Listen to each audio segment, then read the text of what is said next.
Through the inspiration of the Holy Spirit and deep encounters with God, Bishop Okudili and Pastor Ifoma Eze have written and published over 70 live transforming books. Succeeding in Marriage After the Wedding, Treasures in a Trash, All You Need to Succeed in Marriage, Preparing for Your Season of Demand, Building a Marriage That Will Stand the Test of Time, and many more. If you're in Nigeria, you can get these at Zion Heritage and Miracle Ministries branches. For further inquiries, call 0809-178-7299 or 0805-716-1060. Remain lifted for life.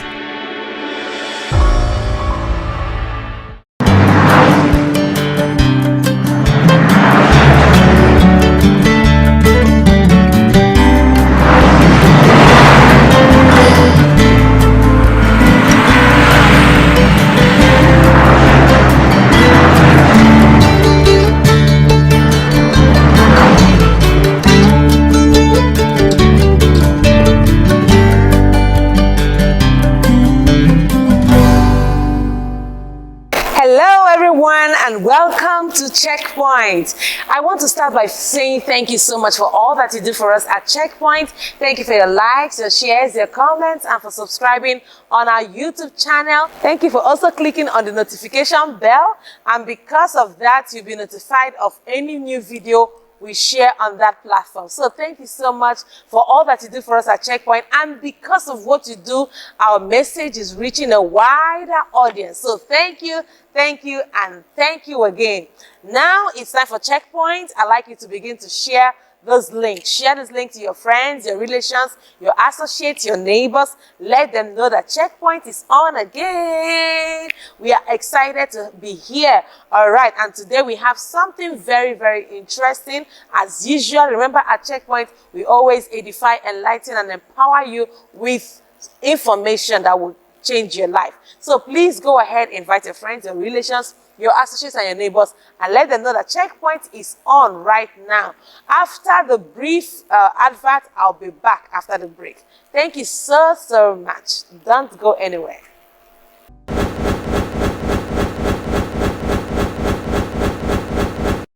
All right, welcome back to Checkpoint. I hope you have shared the links to your friends, your relations, your associates, and your neighbors. I'm really excited to be in front of you today, and I know that today we'll be sharing great and insightful things that will help your life. So today on Checkpoint, we'll be sharing a very important topic, and the topic is signs that your marriage is healthy, signs that your relationship is healthy. So can we just say that the topic today is signs that your marriage or relationship is healthy? Many people have come to ask me, how do I know that this relationship I'm in is actually healthy? Because maybe based on the things they experience, based on what happens in the relationship, based on what their partner does, it makes them feel like this relationship is not a healthy relationship. We have seen times where somebody comes into a relationship with someone, or someone gets married to someone, and the person's life begins to spiral down. Okay,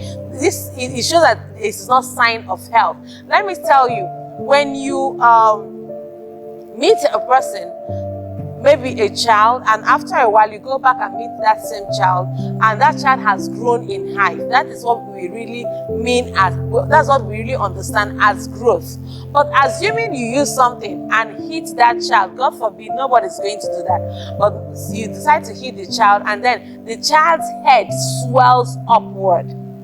When that child has a bump because of what you hit the child, would you say that this child has grown? So all you can say is that the child's head has swollen. So there's a difference between swell and growth. Many people see swell and they assume that the swell is a growth. But not every time. A swell is not a growth, and growth is not swell. So please, it is important that you are very careful to know what is right to do. So there's a difference between a swell and there's a difference between what? Growth. So when we say that a relationship or a marriage is healthy, we see growth. We see mental growth, we see physical growth, we see spiritual growth, we see psychological growth, we see growth in every aspect. So, but today I'm going to break it down. I'm not just going to be telling you about psychological growth and mental growth and physical growth and spiritual growth. No, I'm going to break down in everyday language something that will help you to know if my relationship is healthy, if my marriage is healthy. And I believe that by the end of this session today, you'll be able to figure out for yourself if your marriage is healthy, and then you will know what to do about it. So, are you ready? Are you ready? If you're ready, let me know you are ready in the comment section. Tell me I am ready. All right. So today, our first point, how you know that your marriage is healthy or your relationship is healthy, is that there is true love. There is true love and acceptance. There is true love and acceptance. When you are in a relationship, when you are in marriage, and you want to know if this relationship or marriage is healthy, you see what? True love and what? Acceptance. He accepts you the way you are. He accepts you for who you are. He does not want you to be like anything else. He does not want you to enhance your butt or enhance your breast or enhance your face or enhance your shape, because they love you for who you are. I'm not saying that if you are obese, you don't need to shapen up and stuff like that. No, that's not what I'm saying. But when they begin to want you to lift up your breast and expand and stuff like that, these are things that tell you that this person does not accept you for who you are. So in a marriage that is healthy, in a relationship that is healthy, there is one thing we must see: true love and what? Acceptance. He accepts you for who you are.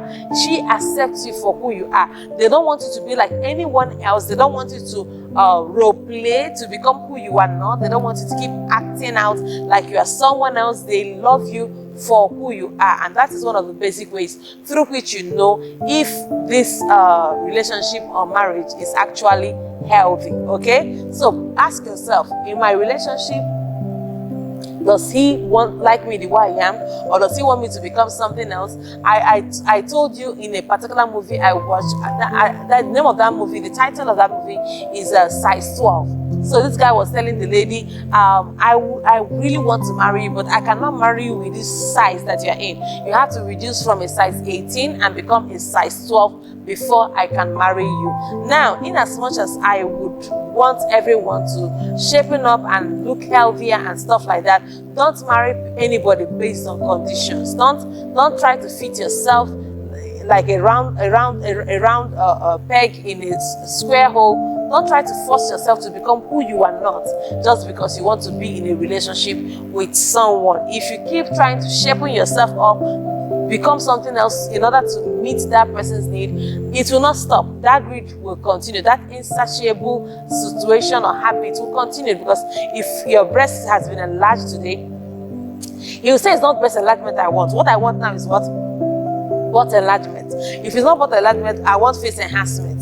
You keep doing something to maintain and to sustain that relationship. Don't forget that what you use to start a relationship will determine how you also sustain the relationship. So don't sustain a relationship based on greed, all right, on lack of contentment. That is not healthy for you. So number 2 way to know that your marriage is healthy or your relationship is healthy is that your relationship, your marriage is a place of laughter. All right, it's a place of laughter. You find reasons to laugh. It's a place of joy. It's a place of happiness. It's a place of laughter. It's a place where you're free to dance, free to jump, free to play. All right, you're not trying to be something else. You're not forcing yourself into a cocoon. You are free and you are happy to be there.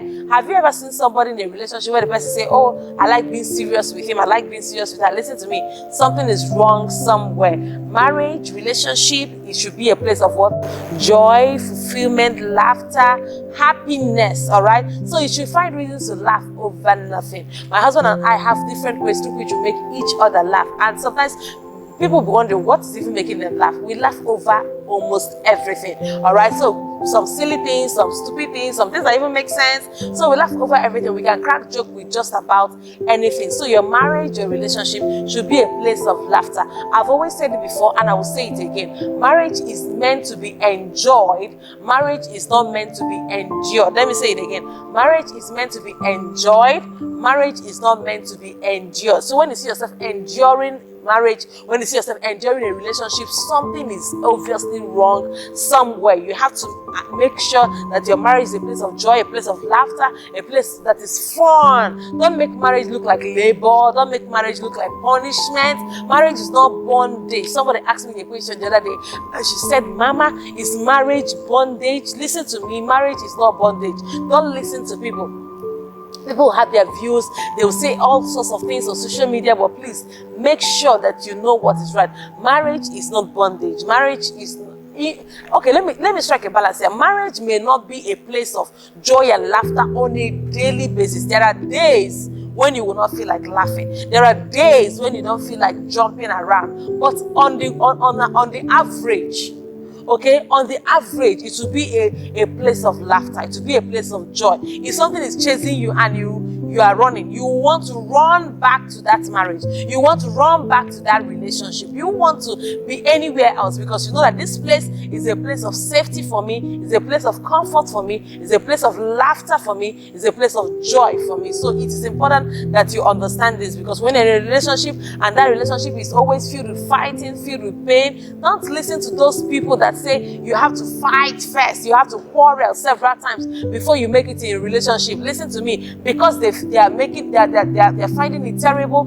because they don't know what to do, they should not superimpose it on you. Don't listen to them. All these social media marriage counselors that do not have a foundation, they teach what they do not have, they preach what they do not have, they tell you how to have a beautiful marriage, and yet they have divorced 4 times. Stop listening to such people. Listen to people who are seasoned. No one can really give what they do not have. So marriage is a place of joy, it's a place of laughter. It is true that you may not laugh every day of your life. It is true that there will be days that you'll be down, you'll not feel like laughing, but on the average, you know that this is my happy place. All right, this is my happy place in marriage. This is my happy place in the relationship. So please make sure it is that for you. Don't fall into the trap of saying, oh, I know they said that we have to fight several times early in our marriage before things will begin to normalize. It is not a pattern. So don't allow people to project their weakness on you. Don't allow people to project their failures on you. The fact that they failed in marriage does not mean that you have to fail. The fact that they fought in marriage does not mean you have to fight. The fact that they accused themselves and broke bottles on their head does not mean you have to do the same thing, okay? Stop listening to such people, because that is not you and you are not them, all right? Now, number 3 sign that your marriage or relationship is healthy is that there is more emphasis on strengths than on weaknesses. There is more emphasis on strengths than on weaknesses. He or she wants to focus on the things you know how to do well, the areas that you are good at, the aspects that you are powerful in. True love, healthy marriage focuses more on your strengths than on your weaknesses, on your high points than on your low points. I am not saying that if someone is in love with you, he or she will not be able to tell you, okay, you're not doing well in this area. That's not what I'm saying. But the major focus, on average, most of the conversation is centered around your strengths than around your weaknesses. Is focused more on your strengths, on the things you know how to do. So if they are focused on the things you know how to do, what kind of conversation do you think could be emanating from that relationship? Admiration, appreciation, words of affirmation, things that tell you, oh, keep doing, you're doing well, you are incredible at this, you're wonderful at that. It will dominate your conversation more than you don't know how to do this, you're not good at that, and stuff like that. So this is very, very, very important. A marriage that is healthy, a relationship that is healthy, focuses more, emphasis is laid more on the strengths than on the weaknesses. So when he always looks at you and tells you the things you are incredible at, the things that you are very good at, and hails you and celebrates you for it, it is a sign that this relationship is what? healthy. But when she or he is always in the habit of calling you out for the things that you do not do well, of calling you out for the areas that you are weak in, of calling you out for the things that they felt, oh, you disappoint me, oh, you embarrass me, stuff like that, and it dominates your conversation, something is wrong somewhere. That relationship is not healthy. That marriage is not healthy. And if it's not healthy, it will not be good for you. It will not be long lasting. It will not be edifying. It will not be blissful, and it will not be successful. So please make sure that you marry somebody whose major conversations, whose dominant conversation is focused on your strengths, focused on the things you know how to do, focus on your capabilities, focus on your areas of prowess and core competence, more than on the areas where you are failing at. So true love will actually look at your weaknesses and encourage you to do better, but that will not be its focus. Okay, so I'm not saying that if your spouse is telling you, please improve on this area, work on this area, that person, oh, now I know our marriage is not healthy, now I know our relationship is not healthy because you are telling me to improve on what I am doing. That is not the situation. That is not the case at all. The case I'm trying to make here is that the focus is more on the average. Most of the conversation will be centered around strengths, will be centered around your capabilities, much more than on your weaknesses. All right, so this is something you really have to know. All right, so number 4 sign that your marriage is healthy is that both of you practice what we call advanced forgiveness. Both of you practice what we call advanced forgiveness. Forgiveness is key. Marriage is made up of 2 good forgivers. You have to learn and become a forgiving person. If you are not a forgiving person, you would always have issues in marriage, because in marriage, offenses must surely arise. No matter how good of an angel a guy you married is, no matter how good of an angel a lady you married is, there will be a time when they would offend you. Oh, don't say, oh, they offended me. If they offended me, they are not angels. Listen to me. Even an angel brought a word from heaven, and when he landed here on earth, the recipient of that word he brought, he made him dumb. He made him dumb just because he asked the question twice. So please understand that both of you are coming from 2 different backgrounds. You're coming from 2 different places, and both of you have to learn each other and work out your differences so that you can become a couple together, or so that both of you can live together for the rest of your life. So it's important that you understand the concept of forgiveness. Forgiveness is key. Forgiveness is essential. And my husband would always humorously say that unforgiveness is like you drinking poison and expecting another person to die. If you are a forgiver, you will forgive even in advance, not just for what the person has done now, but you make up your mind that no matter what he does, I'm going to forgive him. No matter what she does, I'm going to forgive her. But don't make it habitual, because, oh, he said, no matter what I do, he will forgive me. Then you begin to behave anyhow. You begin to act anyhow. You begin to talk anyhow. You begin to dress anyhow. You begin to react anyhow and say, oh, no matter what I do, he's going to forgive me. That is a wrong way to do this. But when you say, I have advanced forgiveness for my spouse, it means that no matter what he does, I'm going to forgive him. But he will try his best not to offend me as much as unnecessary. So this is very key for people to know if their marriage is truly healthy. Because if your marriage is healthy, it will grow. If your marriage is healthy, it will get better. If your marriage is healthy, you have a blissful home. If your marriage is healthy, you have a successful home. You'll be happy, you'll be filled with joy. But if it's not, it becomes a burden. It becomes a bondage. It becomes a challenge for you. And that will not be your situation in the name of Jesus. Are you following? All right, so first and foremost, we said that for you to know that marriage is healthy, that both the marriage will have what? That both of you have what? True love and what? Acceptance for each other. Number 2, we said that that there is what? Genuine acceptance. You are accepted for who you are. You are accepted for what you are. You are accepted for what you can do. You are not forced to become who you are not. So we said number 3, that relationship, that there will be more emphasis on your strengths than on your weaknesses, on your capabilities more than your flaws, all right? On your areas of beauty and strength more than on the areas where you lack or you're deficient in. And we said number 4, that your marriage has, both of you as a couple in that relationship, you have to practice what we call advanced forgiveness on a continuous basis. So this is very, very key. So number 5, one of the ways to know that your relationship is healthy or your marriage is healthy is that both of you value each other for who you are, you value each other for what you do, you value each other for what you have. Let me say that again. You value each other for who you are, you value each other for what you do, and you value each other for what you have. When a couple in a relationship, in a marriage, they value each other for who they are first and foremost.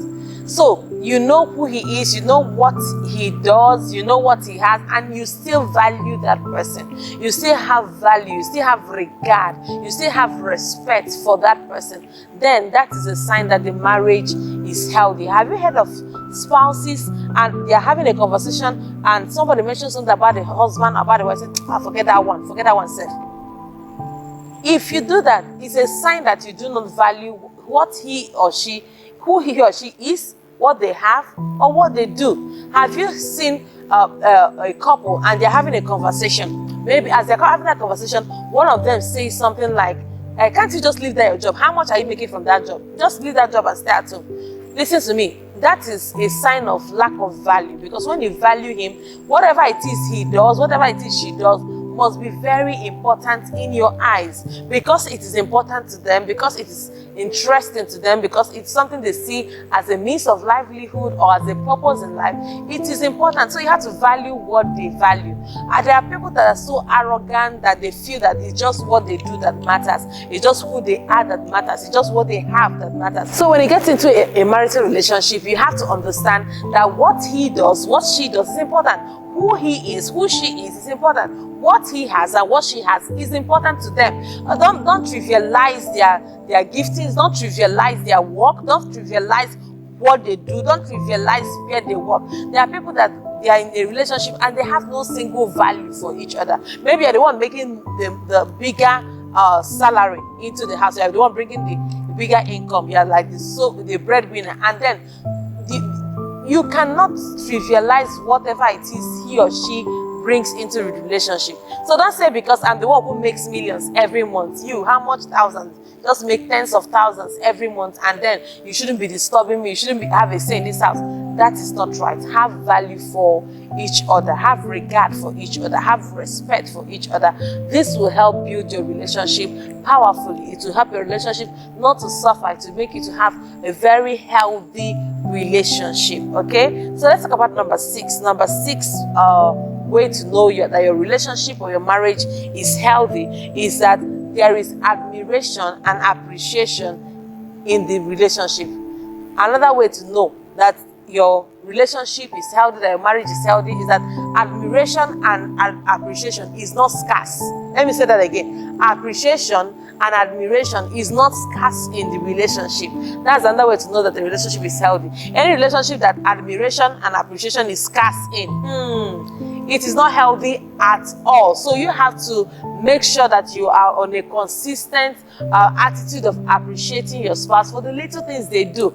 I tell women, your husband brings money for children's school fees, thank him. It is not every man that is responsible out there. Your wife makes a good food meal and she gives you to eat, say thank you.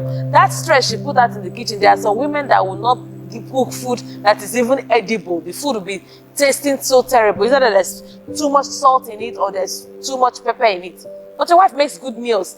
Appreciate her. Say thank you. Because I know the sacrifices it took you to make this meal for us. Maybe all you wanted to do was to rest or sleep. Yet you went out there and you made food for us. So appreciate. I know, husbandman, that you might be the one that brought the money for making that food. But she put in her effort, her labor, her sweat. Do you know how many times that the oil from the frying pan tried to burn her hand? Do you know how many times the knife she was using to chop the tomato and the onions and the carrots tried to cut her fingers? But she went ahead and she made it happen. So please be appreciative. Please admire. I've told the story before and I'll tell it again about a particular man who always said, my wife does nothing. She does nothing. I make all the money in this house. I do all the work. I go out there, I make money and I bring it back home. And what does she do? She just takes care of the house, and he felt it was nothing. So after a while, the man has said this, the wife made up her mind one day that she was not going to do anything in the house that very day. So what happened? The man came back and he just pressed the horn of his car, and when he honked the horn, nobody was responding to him. All right, so he came down, tried to roll the gate so that he can drive into his compound. On trying to roll the gate, he saw his shoe. One pair of his shoe, he saw it at the gate, and the shoe was soaked in a bucket of water. And he was like, what is this? What's my shoe? This shoe is expensive. Do you know how much I bought this shoe? He carried the shoe and he pushed the bucket aside. He drove into the compound. As he was stepping into his parlor, his curtain fell on his face. And he was like, what is this? What happened to this house? Did armed robbers raid this house? And the children were just giggling. They were just giggling and laughing. And when he looked at them, he noticed that they were still wearing the pajamas they wore in the morning as he was leaving the house. He was like, what happened here? Their faces were plastered. There is butter here. There is milk over there. Their faces were plastered with food stuff because they had to feed themselves, because their mother said, today I am doing nothing. And by the time he went, he saw his television. The flat screen television was just bending on the television, on the divider. He was so grateful that the television had not broken. He looked at his chair. He saw their milk on the chair, splattered everywhere. By the time he tried to get to the room, before he got to the room, water almost slipped him. He nearly broke his head. He successfully made it to the room and saw his wife lying down on the bed and reading a beautiful novel. She was just smiling at the stories in the novel. She was so relaxed, and she was still on her nightwear, just like she was by the time he left in the morning. And he said, what happened? Are you okay? Is everything all right? Why is our house a mess? I thought armed robbers had come to raid this house, but I saw the children were giggling and playing around safely. They were giggling and playing around safely. And that was why I knew that nothing really happened. But then something is still wrong. And my house is never in this shape whenever I come back. And the wife said, welcome, honey. I said, is there anything to eat? He said, no, nothing. There is nothing to eat today. And the man was so furious and angry. And the wife said, please don't be angry. Can I explain to you what happened? He said, yes, I'm interested in knowing what happened in this house today. He said, every time when you come back home, you always tell me that I do nothing, that I spend time doing nothing, that I waste time in the house. And when you come back, you come back to a very clean house, you come back to well-made children, you come back to a well-made bed, you come back to a very nice cooked food, and then you see all these things, and yet you tell me I do nothing. So today, just for today, I decided to do nothing so that you see what our home looks like when I do nothing. And this man said, oh, I get it now. I'm so sorry about what I did, but please, can I still have food to eat? Because that one is very important. The wife quickly went in and made food for her. But since then, this man learned the lesson that his wife, who was at home, that he felt was doing nothing, has been working really hard. So next time you see your wife working hard, appreciate her. Next time you see your husband making money to be able to carry the family, to be able to provide for the family, to be able to preside as a leader over the family, please appreciate him, admire him. Not every man is responsible out there. Let me say that again. Not every man is responsible out there. But when you are privileged to marry a man who is responsible, who is taking care of the home, providing for the house, giving you food to eat, giving the children food to eat, providing for their needs, oh please, go ahead and appreciate that man. So the morale here is that both husbands should appreciate and admire their wives. Wives should equally appreciate and admire their husband. Don't see your husband and he tried to dress all cool and nice, and you couldn't just look at him and say, you look handsome, you look like my own husband today. Don't take some things for granted, because there's a secretary out there, a friend out there that is telling him all those things. And please don't allow sexual predators to hijack your marriage, because they are saying what you cannot say. As a husband, don't be in the habit when your wife makes a new hair and you cannot even look at her and say, oh, this your new hairstyle looks wonderful on you. You look so beautiful, just like the first day I met you. Please go ahead and say, you might say, oh, it's a lie. She does not look anything like the first day I met her. First time I met her, she was slim, she was fine, she was fair, she was beautiful, and now she's like, I am Matanga. Listen to me. If you say that, you have destroyed your marriage. Don't be in that kind of habit. Always tell her she looks wonderful, even when she does not look wonderful. Do you know what will happen? She will go and improve on it. So don't tell me I'm telling you to lie. I'm not telling you to lie. you are speaking those things that be not as if they are, because as you keep speaking it, she will eventually become it, and that will help her. She'll be like, I need to look for more ways to make sure that he likes what I'm putting on and that he appreciates me. So this is very, very important. Now, number seven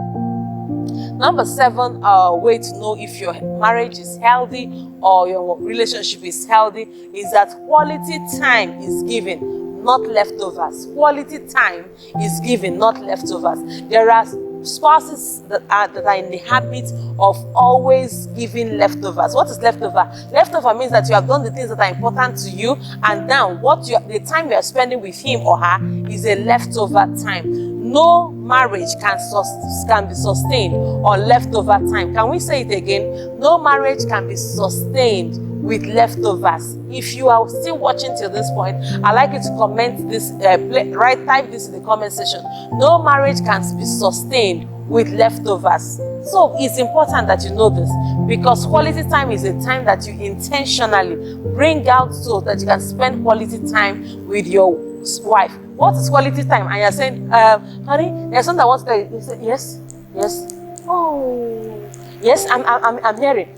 You're pressing your phone. How will you be pressing your phone and giving the person quality time? Quality time is not movie time. Quality time is not phone time. Quality time is that you're giving him or her your undivided attention. Okay?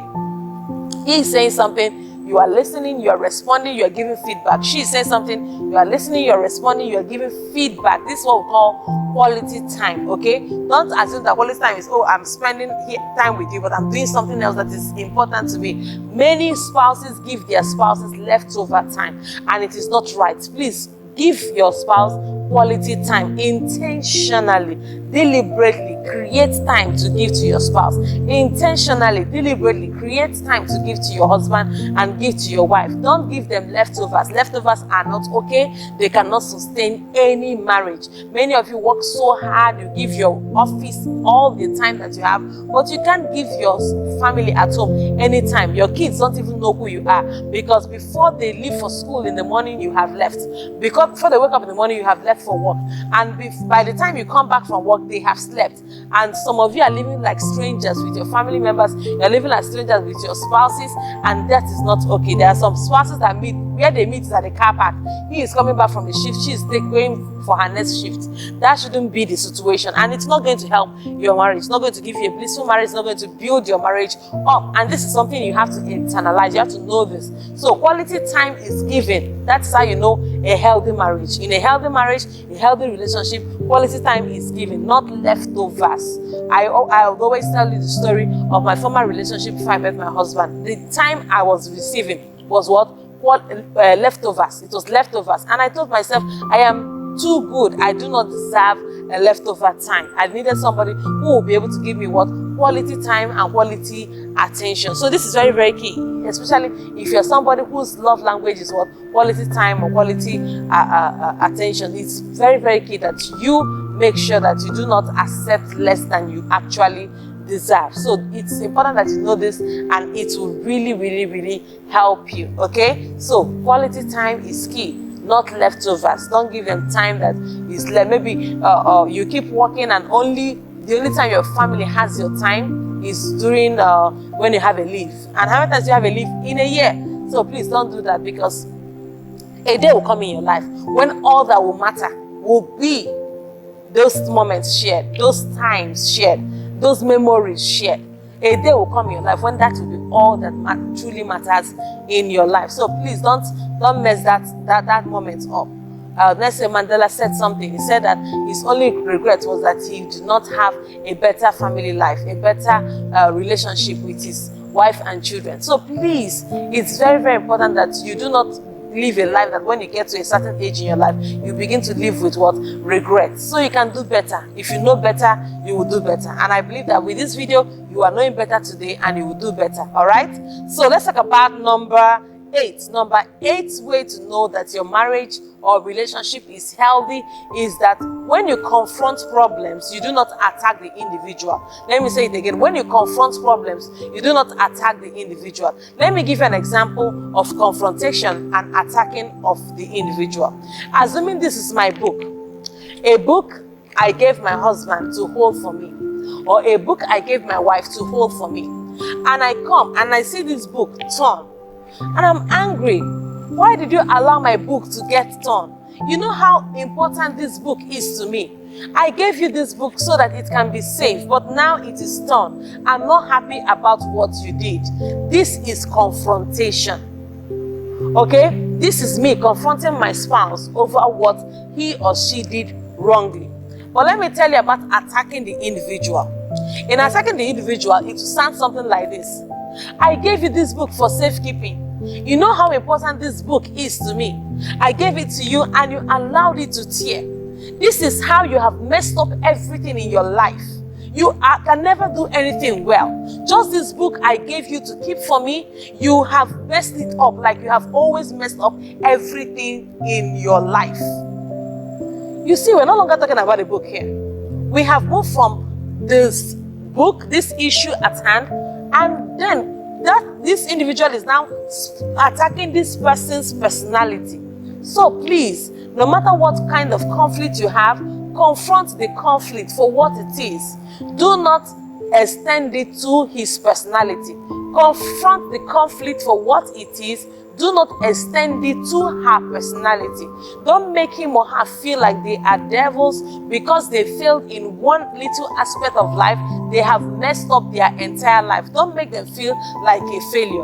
As a matter of fact, if you have a husband or you have a wife, and then all the time they put you down, they say negative words about you, whenever you come to them, you feel incomplete. You feel like you don't matter. It is a big problem. All right? And if it's in a relationship, please, it is still early. It is not yet marriage. Go ahead and break it off. And if it is marriage, both of you should just seek counsel together so that you can work out on the aspects that really matter in your marriage and build yourselves together. We do not advocate for divorce once something goes wrong in marriage. We find ways to remedy it first. And when it refuses to be remedied, we can now talk about separation. But before divorce is an extreme case. There are issues that warrant divorce, but this is not what we are talking about right now. So when you confront an issue, when you confront problems, when you confront wrongdoings, when you confront conflict, please do so without attacking his personality. Do so without attacking her personality, because it becomes a problem. Because it means that you are just jumped from one particular thing that this person did and you are now generalizing about their entire life. You are not talking about like they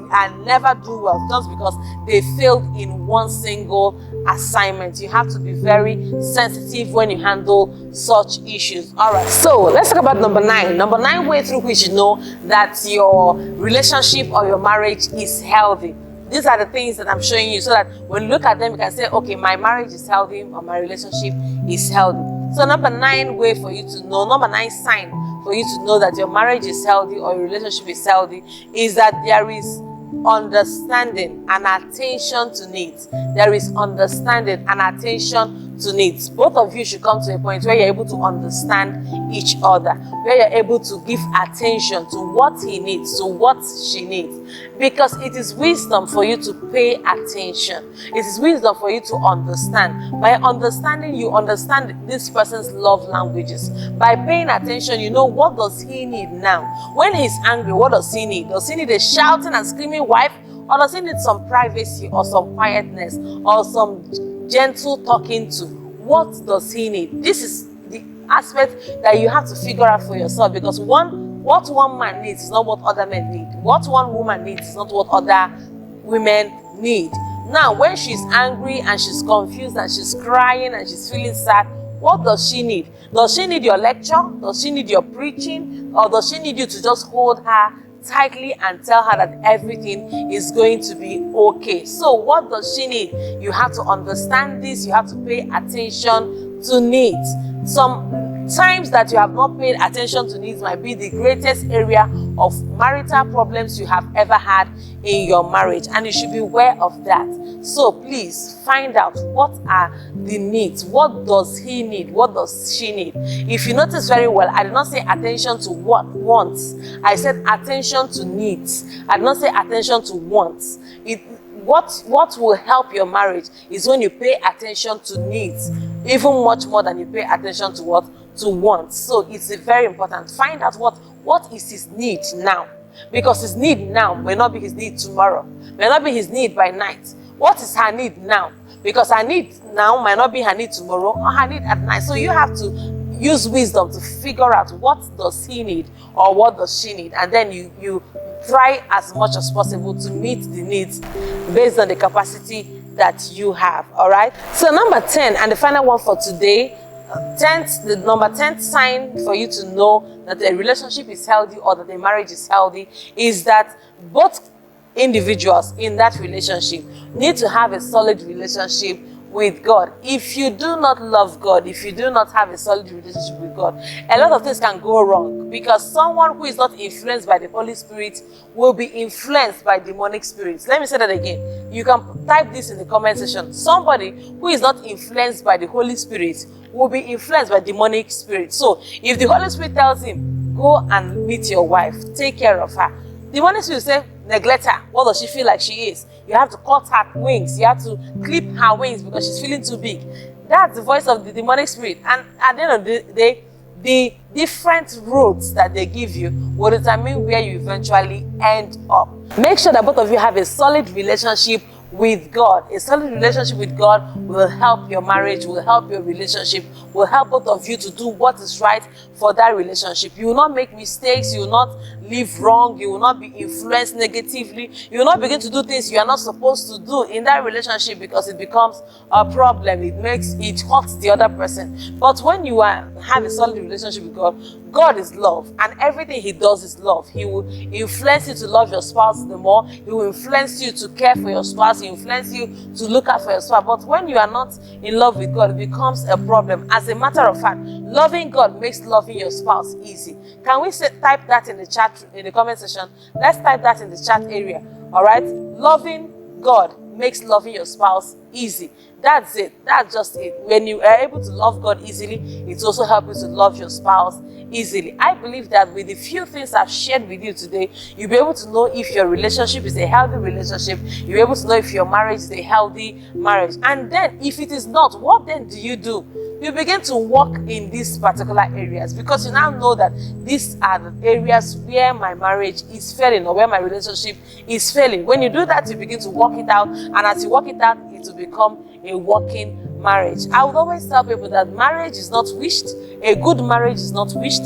A good marriage is worked out. Let me say that again. A good marriage is not wished. A good marriage is worked out. If you want something in marriage, you have to intentionally and deliberately work it out. You don't stay one place and begin to say, oh, I wish, oh, I want, oh, no. A good marriage is not wished. A good marriage is worked out. If you want your marriage to be healthy, you want your relationship to be healthy, you have to follow this 10 signs and make sure that they are all working on all fronts. And I believe that when they all begin to work, you notice that you are in a happy place. You are in a relationship that you really love to be. And I want to speak to everyone here who is not yet in a relationship and you feel like, oh, this message is not for me. Listen attentively. This message is for you. Yes, you watching me now, because very soon, it won't be long, you will be in a relationship. And this will help you to know if that relationship that you find yourself in is good for you or if it is not good for you. So it is something you have to do for yourself, for your children, for your unborn children. It's something you have to do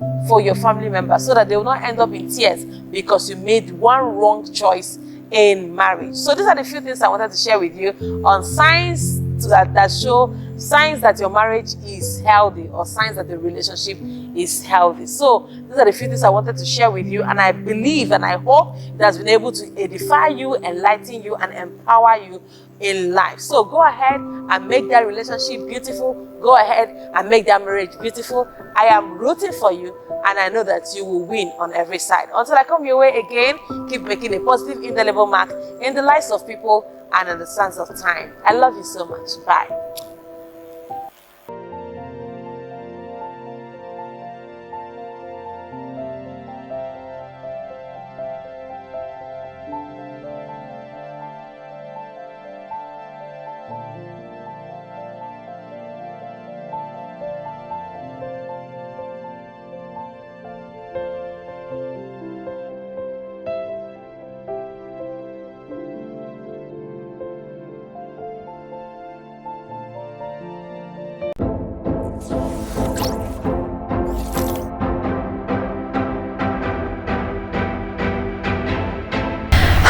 everyone.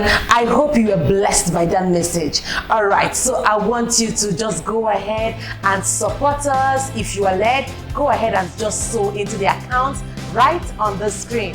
And I know that as you do that, God will bless you big time. Because of the seeds you are sowing, we'll be able to reach a wider audience on different platforms. So please do well to sow that seed, and God will bless you. Love you.